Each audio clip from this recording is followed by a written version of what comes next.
अस्सलामुअलैकुम सामीन। 8 जुमादल उखरा की तारीख शुरू हो चुकी है। 21 दिसंबर है।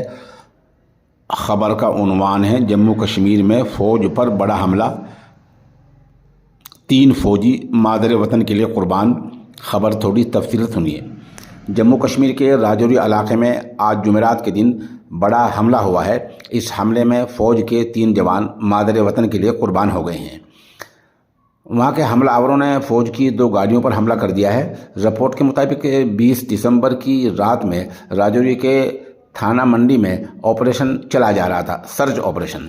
21 दिसंबर की दोपहर तकरीबन 3:45 पर इस ऑपरेशन साइट पर सेना के 2 गाड़ियाँ पहुँची, जिस पर फायरिंग शुरू हो गई। इसके बाद फ़ौज की तरफ से भी जवाबी फायरिंग हुई। इस दौरान फ़ौज के 3 जवान मादर वतन के लिए कुर्बान हो गए हैं और 3 ज़ख्मी बताए गए हैं। फ़िलहाल ये रिपोर्ट इतनी है जो खबर रसा एजेंसी PTI ने जारी की है। आप हमारे साथ बने रहें, खबर अपडेट होती है तो उससे आपको मुत्तला किया जाएगा।